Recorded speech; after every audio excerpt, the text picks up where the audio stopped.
பிறந்தவர். நான் யாருக்கு மகளாக பிறந்தேன்? ஆமா. நான் யாருக்கு தங்கையாக பிறந்தேன்? ஆமா. என்று சொல்லக்கூடிய வம்சவழி சொல்ல வேண்டும் இல்லையா? ஆமா. மாமா சொல்றேன். சொல்லுங்கம்மா.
அப்படி இருந்தாலும் கௌரமாபுரி என்று சொல்லக்கூடிய கௌரமாபுரிய பட்டணத்தை ஆண்டு வரக்கூடிய தந்தையாக விழுகக்கூடிய பாஞ்சால மன்னர் அப்படி பாஞ்சால மன்னனுக்கும் கோக்கிலாவதி என்று சொல்லக்கூடிய கோக்கிலாவதி என்று சொல்லக்கூடிய அம்மையார் கௌசிகி என்று சொல்லக்கூடிய அம்மையாருக்கு இரண்டு பெயர் அப்படி அம்மையாருக்கு ஒரு நாடு ஆளக்கூடிய மன்னராக இருந்து ஒரு நாடு ஆளக்கூடிய மன்னராக இருந்து குழந்தை பாக்கியம் என்று சொல்லக்கூடிய புத்திர பாக்கியம் கிடையாது அப்படி குழந்தை வர வேண்டும் என்று செய்தார் தெரியுமா? யாகங்கள் என்று சொல்லக்கூடிய யாகங்கள் வளர்க்க வேண்டும் என்று என்ன செய்தார்? இமயமலை சார்பில் இருந்து என்று சொல்லக்கூடிய இரண்டு ரிஷிமர்களை கொண்டு வந்து யாகங்கள் வளர்த்தினார். அந்த யாகங்கள் வளர்த்தின போது தாயாகப்பட்டவள் மாதவிடை ஆகிவிட்டார். மாதவிடை ஆனவுடனே அந்த வேள்வியில் சொல்லக்கூடிய பூஜைக்கு வராமல் தடுத்து நின்றார். அப்போது அம்மா இந்த வேள்வியில் கலக்காமல் தனிமையாக நிற்கிறாயே ஏனம் என்று கேட்டார்கள். அவருடைய தாயாகப்பட்டவள் ஐயா இந்த பூஜைக்கு வருவதற்கு அருகதை கிடையாது, நானுமே மாதவிடை ஆகிவிட்டேன் அப்படி சொன்ன உடனே அம்மா இந்த வாயிலாக நீ என்ன செய்திருக்கிறார்? மாதவிடை இருக்கிறார். அந்த மாதவிடாகப்பட்ட எடுத்து இந்த ஓமத்தில் குண்டத்தில் போடு என்று சொன்னார். அந்த ஓம குண்டத்தில் எப்படி தெரியுமா? எப்படி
அந்த யாகத்தில் பார்த்தால் நான் 16 வயது மங்கையாக பிறந்தேன்.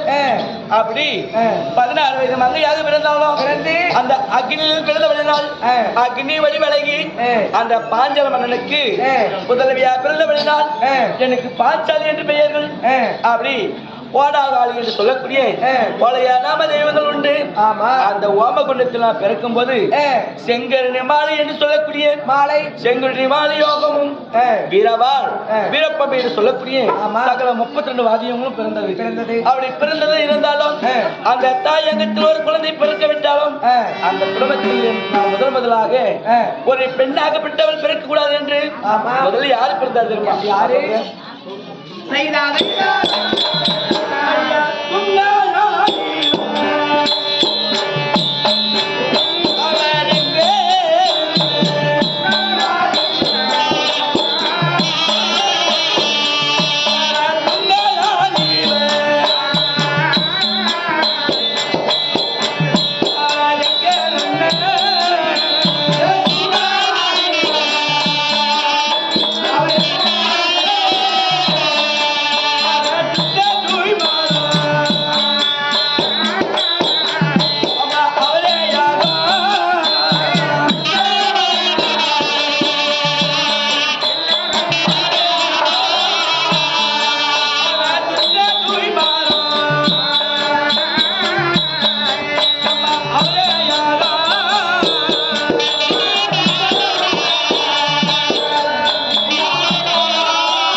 என்ன நன்னன் துஷ்ட தூய்மல் பிறந்தார்.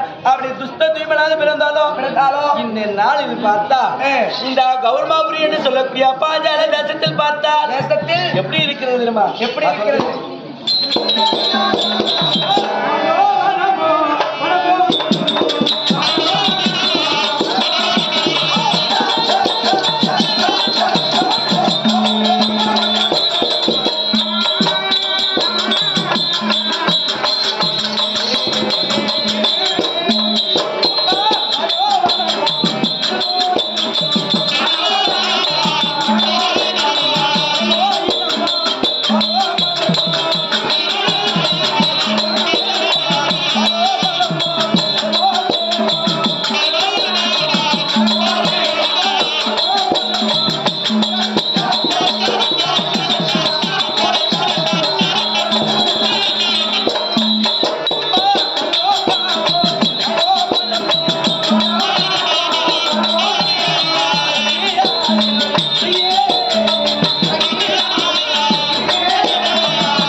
பெருமைகள் பேசிக் கொண்டிருந்தாலும் நம்ம கௌரமாபுரி என்று சொல்லக்கூடிய இந்த பாஞ்சால தேசத்தில் மாந்தோரணம் பச்சை வாழமலை என்று சொல்லக்கூடிய தந்தையாகப்பட்டவர் என்ன செய்திருக்கிறார்? ஆமா, என்னுடைய வார்த்தை கேட்டு சுயவரம் என்று சொல்லக்கூடிய சுயவரம் நாட்டி இருக்கிறார். ஆமா, அப்படி நாட்டி இருக்கிற போது நம்ம மகிழ்ச்சியாக பேசிக் கொண்டிருக்கலாம். ஆமா, இப்போது என்ன நடந்தது? அம்மா அதாவது துரியோதன மன்னராகப்பட்டவர் இந்த நாளில் ஒரு முக்கிய ஒரு சமாச்சாரமா என்னம்மா? சுயவர வேள்வி நடக்குதாம்மா. வேள்வியில் நடந்து கொண்டிருக்கிறது. ஆமா, இந்த சுயவேலில் நல்ல நேரத்தில் ஒரு ஆகாத ஒரு அஸ்தமம் நடந்திருக்கிறதா? ஆமா, நம்ம நடந்தது. துரியோதன மன்னர் ஆமா அரைக்கு மாலையை கட்டி அரைக்கு மாலை பாஜக அருகாமி என்று சொல்லக்கூடிய கங்கை கரையோரத்தில் ஆமா வஞ்சனக்காரனாகப்பட்டவன் 56 நாட்டுக்கு பேரரசர் ஆமா பெரிய மன்னர் என்ன செய்திருக்கிறார்? அரைக்கு மாளிகை கட்டி அரைக்கு மாளிகையை 5 ஆண்டு விட்டாரம்மா. என்ன அந்த அரைக்க மாளிகையில் பார்த்தால் 5 ராஜாக்கள் மாண்டமடைந்து விட்டாரா?